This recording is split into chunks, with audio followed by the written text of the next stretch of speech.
हरे कृष्णा, राधे राधे। आज मैं आपको श्री राम लक्ष्मण की कहानी सुनाऊंगी और साथ ही सुनाऊंगी पीपल देवता की कहानी। तो चलिए पहले सुनते हैं श्री राम लक्ष्मण की कहानी। बोलिए श्री रामचंद्र की जय हो। किसी गांव में एक ब्राह्मण ब्राह्मणी रहते थे। ब्राह्मण ब्राह्मणी बहुत गरीब थे। घर में खाने को भी कुछ नहीं होता था, लेकिन ब्राह्मण देवता कोई भी काम नहीं करना चाहते थे। जैसे तैसे ब्राह्मणी कुछ काम करके रूखा सूखा भोजन बनाती और उसे खाकर सो जाते। एक दिन ब्राह्मणी को बहुत गुस्सा आ गया। तब उसने ब्राह्मण से कहा कि तुम खाकर सो जाते हो, कुछ काम क्यों नहीं करते? तो ब्राह्मण कहने लगा, मुझे कोई काम आता ही नहीं है, करूँगा क्या? तब ब्राह्मणी कहने लगी, पंडित हो, ब्राह्मण हो, कहीं जाकर कथा ही कह दो, कुछ दक्षिणा मिलेगी, कुछ घर में पैसे आएंगे। तब वह कहने लगा कि मुझे तो कोई कथा भी नहीं आती। तब ब्राह्मणी कहने लगी, चलो कथा मैं तुम्हें बता देती हूँ। तब वह ब्राह्मण को कथा बताने लगी। वह बोली, राम बड़े लक्ष्मण छोटे, वो बैठे अम्बे की डाली, वो बैठे चंबे की डाली, मट्टी का दशरथ बनावे, माखन मिश्री का भोग लगावे, दे परिक्रमा घर को आवे। बस इतनी कथा ही जाकर सुना देना। अब ब्राह्मण देवता ने ये पंक्तियां रट ली और चल दिए कथा सुनाने के लिए। चलते चलते बहुत दूर निकल गए और एक वन में घुस गए। उस वन में राम जी, लक्ष्मण जी और सीता जी आकर ठहरे हुए थे। सीता जी का नियम था, जब तक किसी ब्राह्मण के मुख से कथा नहीं सुन लेती थी, ना तो रसोई बनाती थी और ना खाती थी। तो लक्ष्मण जी बोले, मैया बहुत भूख लग रही है। तब सीता जी कहने लगी, अभी मेरा ब्राह्मण के मुख से कथा सुनने का नियम पूरा नहीं हुआ। जब तक कथा नहीं सुन लूंगी भैया मैं रसोई नहीं बना सकती। तब लक्ष्मण जी सोचने लगे कि यहाँ इस जंगल में कौन सा ब्राह्मण मिलेगा। तब राम जी बोले, चलो भैया लक्ष्मण, हम ही ढूंढ लाते हैं किसी ब्राह्मण को। दोनों चल दिए। चलते चलते लक्ष्मण जी एक ऊंचे से पेड़ पर चढ़ गए। सोचने लगे कि ऊंचे से देखूंगा तो दूर तक का दिखेगा। ऊंचे से चढ़कर देखा तो देखा सामने से कोई चला आ रहा है। पीली टोपी लगा रखी है, पीली धोती पहन रखी है, तिलक छापे लगा रखे हैं। देखने में तो ब्राह्मण ही लग रहा है। नीचे उतर कर आए और राम जी से बोले, भैया लगता है सामने से कोई ब्राह्मण आ रहा है। जब ब्राह्मण पास आया तब लक्ष्मण जी पूछने लगे, भाई तुम कौन हो? कहने लगा, मैं ब्राह्मण हूँ, पंडित हूँ, कथा सुनाने जा रहा। तब लक्ष्मण जी बोले, तुम हमारे साथ चलो, हमारी भाभी माँ को कथा सुना देना। तब ब्राह्मण बोला, कथा ऐसे नहीं सुनाऊंगा, दक्षिणा देनी पड़ेगी। तब लक्ष्मण भैया बोले, हाँ हाँ तुम्हें दक्षिणा भी दे देंगे, तुम चलो तो सही। ब्राह्मण उनके साथ चला गया। जाकर देखा सीता मैया बैठी थी। जाकर बोला कि चावल ले आओ और पानी का लोटा ले आओ, मैं कथा सुना दूंगा। अब सीता माता चावल ले आई, पानी का लोटा ले आई। अब वो कथा सुनाने लगा, लेकिन उसको कुछ आता तो था नहीं, पत्नी से कथा सीख कर आया था, इसीलिए गड़बड़ हो गई। कथा सुनाने बैठा तो कहता क्या है, लक्ष्मण बड़े राम छोटे, वो बैठे अम्बे की डाली, वो बैठे चंबे की डाली, मट्टी का दशरथ बनावे, माखन मिश्री का भोग लगावे, दे परिक्रमा घर को आवे। ब्राह्मण की बात सुनकर राम जी लक्ष्मण जी से कहने लगे, लक्ष्मण भैया इसने तो तुम्हें बड़ा बताया है, अब दक्षिणा तुम्हें ही देनी पड़ेगी। तब लक्ष्मण जी कहने लगे, राम भैया क्या दक्षिणा, इसकी तो बुद्धि मलिन है, मूर्ख व्यक्ति है, कहीं राम से भी बड़ा दुनिया में कोई होता है? तब राम जी बोले, नहीं भैया इसने तुम्हें बड़ा बताया है तो दक्षिणा तो तुम्हें देनी ही पड़ेगी। तब राम जी की बात मानकर लक्ष्मण जी ने उसे एक हीरे की अंगूठी दे दी। अंगूठी लेकर चल दिया। बहुत खुश होता आ रहा था कि मेरी तो गरीबी मिट गई, अब मुझे रोज रोज कथा सुनाने भी नहीं आना पड़ेगा। आते आते एक नदी दिखी। सोचा बहुत प्यास लग रही है, थोड़ा पानी पी लूँ। नदी में पानी पीने बैठ गया। जैसे ही पानी पीने के लिए नदी में हाथ डाला, वो अंगूठी हाथ से निकलकर नदी में गिर गई। अब बेचारा सिर पीटने लगा, ये क्या हो गया, बड़ी मुश्किल से तो कुछ कमाई हुई थी, वो भी पानी में बह गई। खैर कोई बात नहीं, रोता पीटता अपने घर आ गया। ब्राह्मणी बोली, क्या लाए? वो बोला, लाता तो बहुत कुछ, लेकिन नदी में बह गया। ऐसा कहकर उसने सारी बात बता दी।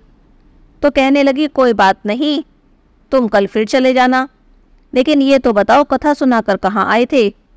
तो कहने लगा, जंगल में निकल गया था, वहाँ कोई अपनी लुगाई और अपने भाई के साथ आकर ठहरा हुआ है, उसकी लुगाई का रोज कथा सुनने का नियम है, इसीलिए उसने कल भी बुलाया है। तब ब्राह्मणी कहने लगी, कोई बात नहीं, कल फिर सुनाया आना। अब अगले दिन ब्राह्मण फिर सुबह कथा सुनाने चल दिया। जाकर देखा तो सीता माता तो लोटा और चावल लेकर तैयार बैठी थी। उसने फिर वही कथा सुनाई कि लक्ष्मण बड़े राम छोटे, वो बैठे अम्बे की डाली, वो बैठे चंबे की डाली, मिट्टी का दशरथ बनावे, माखन मिश्री का भोग लगावे, दे परिक्रमा घर को आवे।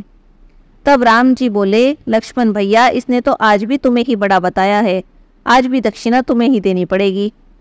तब लक्ष्मण जी बोले, इसकी तो बुद्धि खराब हो गई है, मूर्ख मति का व्यक्ति है, भले ही राम से भी कोई बड़ा होता है क्या। तब राम जी कहने लगे, नहीं भैया, बड़ा तो तुम्हें ही बताया है, इसीलिए दक्षिणा दो। तब लक्ष्मण जी ने अब की बार उसे हीरे मोती से भरी हुई एक गठड़ी दे दी। अब वो गठड़ी लेके तो बहुत खुश हो गया, फिर से चल दिया रास्ते में। चलते चलते अभी थोड़ी ही दूर चला था कि डाकू मिल गए, उसके सारे हीरे मोती लूट कर ले गए। अब वो फिर रोता पीटता घर आया। घर आकर ब्राह्मणी ने पूछा, आज क्या हुआ। उसने फिर सारी बात बता दी। अब ब्राह्मणी का माथा ठनका, उसने कहा, कहीं कुछ तो गड़बड़ है, रोज कमाई होती है लेकिन घर कुछ आती नहीं। तब वह कहने लगी कि तुमने कौन सी कथा सुनाई थी। तो कहने लगा, वही सुनाई थी जो तुमने मुझे सिखाई थी। ऐसा कहकर उसने वहाँ भी कथा सुनानी शुरू कर दी। लक्ष्मण बड़े राम छोटे, वो बैठे अम्बे की डाली, वो बैठे चंबे की डाली, मट्टी का दशरथ बनावे, माखन मिश्री का भोग लगावे, दे परिक्रमा घर को आवे। यह सुनकर ब्राह्मणी कहने लगी, तुम तो बिल्कुल ही भोले हो, भला राम से भी बड़ा कोई है दुनिया में। अब कल जाओगे तो ठीक ठीक बोलना, राम बड़े लक्ष्मण छोटे। अगले दिन ब्राह्मण फिर गया, देखा तो सीता मैया फिर चावल लोटा लेके तैयार बैठी थी कथा सुनने के लिए। उसने कथा सुनाई। अब की बार उसने बिल्कुल ठीक कथा सुनाई। राम बड़े लक्ष्मण छोटे, वो बैठे अम्बे की डाली, वो बैठे चंबे की डाली, मट्टी का दशरथ बनावे, माखन मिश्री का भोग लगावे, दे परिक्रमा घर को आवे। उसकी कथा सुनकर लक्ष्मण जी तो खुश हो गए और कहने लगे, भैया आज तो इसे अकल आ गई, इसने आज आपको बड़ा बताया है, आज तो दक्षिणा आपको ही देनी पड़ेगी। अब राम जी मुस्कुराए और आगे आकर बोले, भाई मेरे पास क्या है। और कहते हुए अपने पैरों के नीचे से मिट्टी उठाई, उसकी पोटली बनाई और उसे दे दी। कहने लगे, ले जा। अब ब्राह्मण का तो माथा ठनक गया, कहने लगे, दिया भी तो क्या मिट्टी। बड़बड़ करने लगा, अपनी ब्राह्मणी को खूब उल्टा सीधा बोलने लगा कि रोज तो सोना चांदी हीरे मोती मिलते थे, आज ये मिट्टी मिली है। मिट्टी लेकर घर की तरफ चल दिया। रास्ते भर बड़बड़ करता आ रहा था। घर जाकर ब्राह्मणी पूछने लगी, क्या बात है, आज इतने गुस्से में बड़बड़ क्यों कर रहे हो। वो कहने लगा, पूछे मत, मेरा दिमाग खराब है। तब वह कहने लगी, बताओ तो सही, हुआ क्या। तब उसने सारी बात बता दी कि तूने जैसा कहा था, आज सही सही कथा सुनाई तो आज ये मिट्टी की पोटली मिली है। मिट्टी की पोटली लेकर ब्राह्मणी ने सोचा, पति की पहली कमाई है, उसने तो सिर माथे से लगा ली। उसने थोड़ी सी मिट्टी अपने माथे पे लगाई, थोड़ी सी ब्राह्मण के माथे पे लगाई।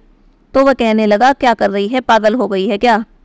तब वह कहने लगी, नहीं पागल नहीं हुई हूँ, आज कम से कम तो तुम कुछ लेकर तो आए हो। रोज सोना चांदी मिलता था तो रास्ते में ही लुटा आते थे, आज मिट्टी मिली है, कम से कम घर लाए हो, इससे कुछ तो काम होगा, और नहीं कुछ चूल्हा ही लीप लूंगी। ऐसा कहकर ब्राह्मणी ने थोड़ी सी मिट्टी से तो चूल्हा लीप लिया, थोड़ी सी मिट्टी पानी में मिलाकर पूरे घर में छिंटा मार दिया और बाकी को पति की पहली कमाई समझकर मंदिर में रखाई। रात को दोनों सो गए। अगले दिन सुबह उठकर देखते हैं तो पूरा घर जगमग हुआ पड़ा है, हीरे मोती के ढेर लगे पड़े हैं, अन्न धन के भंडार भरे पड़े हैं, पूरे घर में धन ही धन हो रहा था। तब ब्राह्मण की तो सातों जन्मों की गरीबी दूर हो गई। ब्राह्मण की समझ में आ गया कि राम बड़े लक्ष्मण छोटे, ये राम जी का ही चमत्कार है। मिट्टी को भी हाथ लगाया तो सोना चांदी बन गई। बोलिए रामचंद्र की जय हो, सीता माता की जय हो। आइए अब सुनाती हूँ आपको पीपल देवता की कहानी। किसी गांव में एक ब्राह्मण ब्राह्मणी रहते थे। ब्राह्मण देवता का नियम था कि रोज सुबह उठते, नहा धोकर पीपल देवता की पूजा करते, पीपल देवता को पानी से सींचते, उनकी प्रदक्षिणा करते, दीपक जलाते और उसके बाद ही वे कुछ अन्न जल ग्रहण करते थे। जब तक पीपल देवता की पूजा नहीं कर लेते थे, अन्न जल भी ग्रहण नहीं करते थे। ऐसा करते करते ब्राह्मण देवता को सालों हो गए। एक दिन पीपल देवता ने सोचा कि ब्राह्मण बहुत सालों से मेरी पूजा कर रहा है, सेवा कर रहा है, लेकिन कभी कुछ मांगता नहीं है। मुझे इसे कुछ देना भी चाहिए। बस फिर क्या था। ऐसा सोचकर पीपल देवता अगले दिन ब्राह्मण के आने का इंतजार करने लगे। जब ब्राह्मण देवता पीपल की पूजा करने के लिए आए तो पीपल में से आवाज आई, तू मांग मैं दूं, तू मांग मैं दूं। जब ब्राह्मण देवता ने ये आवाज सुनी तो चारों तरफ घूम घूम कर देखने लगे कि पता नहीं कहाँ से आवाज आ रही है, लेकिन कोई दिखाई नहीं दिया। इतने में फिर आवाज आई कि तू मांग मैं दूं। तो ब्राह्मण देवता तो डर गए थोड़े से, तो जल्दी जल्दी पूजा पाठ अपना समाप्त करके प्रदक्षिणा करके अपने घर वापस आ गए। जब अगले दिन ब्राह्मण देवता पूजा करने गए तब फिर ऐसे ही आवाज आई। अब तो ब्राह्मण देवता को डर लगने लगा पीपल के पेड़ के पास आने से भी। उन्हें लगा कि कहीं इस पीपल के पेड़ पर किसी भूत का वास तो नहीं हो गया है। अब बड़ी चिंता में पड़ गए। अगले दिन पूजा करने भी ना आवे, खाना भी ना खावें। तब ब्राह्मणी ने पूछा कि क्या बात है, आज पूजा करने भी नहीं गए? तो वो कहने लगा कि मुझे जाते हुए डर लग रहा है। तो ब्राह्मणी बोली, क्यों, डर की क्या बात है? तो उसने सारी बात बता दी कि जब पूजा करता हूँ तो ऐसे आवाज आती है। तब ब्राह्मणी बोली, अरे तुम तो बहुत ही भोले हो, तुम्हें नहीं पता कि पीपल के पेड़ पर देवताओं का वास होता है, भूतों का नहीं। वो देवताओं की आवाज है, वे तुम्हें कुछ देना चाह रहे हैं। तुम अपने मन की बात उनसे कह दो, जो तुम्हें चाहिए वो मांग लो। तब ब्राह्मण पूजा करने चला गया। तो जैसे ही पूजा करने बैठा फिर से वही आवाज आई कि तू मांग मैं दूं। तो ब्राह्मण देवता ने पूछा कि आप कौन हो? तब पीपल में से आवाज आई कि मैं पीपल का देवता हूँ, तेरी पूजा से बहुत प्रसन्न हो, तू अपने मन की बात जो है, तेरे मन में जो इच्छा हो वो मांग ले। तब ब्राह्मण कहने लगा, मुझे मांगना तो आता नहीं है। तब वह कहने लगे कि कोई बात नहीं, तो अपनी पत्नी से पूछा ना क्या मांगू। तो ब्राह्मण देवता घर आ गए। आकर ब्राह्मणी से पूछने लगे कि पीपल देवता कहते हैं कि तू अपने मन की चीज मांग ले, तो मैं क्या मांगू? तब ब्राह्मणी ब्राह्मण को समझाने लगी कि जब अगली बार पीपल देवता मांगने को कहें तो तुम मांग लेना, 16 साल की काया दे, 1000 साल की माया दे, बेटा दे, पोता दे, पूरा परिवार दे और सारा सुख दे। अब ब्राह्मण देवता पत्नी से पूछकर जब अगले दिन पूजा करने गए तो पीपल में से फिर आवाज आई, तू मांग मैं दूं। तो ब्राह्मण देवता ने जो ब्राह्मणी से पूछा था वो सारी बात पीपल देवता से कह दी। 16 साल की काया दे, 1000 साल की माया दे, बेटा दे, पोता दे, पूरा परिवार दे और सारा सुख दे। अब पीपल देवता सोचने लगे, ब्राह्मण देखने में सीधा साधा है, लेकिन सारी ही चीज एक बार में मांग ली। फिर भी बोले, कोई बात नहीं, जो तूने मांगा है वो मैं तुझे देता हूँ। ऐसा कहकर ब्राह्मण देवता थोड़ी देर वहीं खड़े खड़े इंतजार करने लगे कि मुझे कुछ मिलेगा, लेकिन जब कुछ नहीं मिला तो उदास होकर घर की तरफ चल दिए। कहने लगे, ले मैं तो मांग कर भी छोटा हो गया, पीपल देवता ने तो कुछ भी नहीं दिया। अभी अपने घर की तरफ चला ही जा रहा था कि उसे अपनी झोपड़ी कहीं दिखाई नहीं दी। चलते चलते आगे निकल गया। ब्राह्मणी जो है खिड़की पर खड़ी देख रही थी, वो नीचे उतर के आई और पीछे से ब्राह्मण को आवाज लगाई, आज अपना घर भूल गए हो क्या, आगे क्यों जा रहे हो? ब्राह्मण ने पीछे पलट के देखा तो देखा एक सजी धजी औरत उसे आवाज लगा रही है। तो वो पास जाकर कहने लगा, आप कौन हो देवी? तो वो कहने लगी, अब मुझे भी नहीं पहचान रहे? तो उसने देखा कि ये तो मेरी पत्नी है। वो कहने लगा, ये इतने सुंदर कपड़े तेरे पास कहाँ से आए और ये किसका घर है?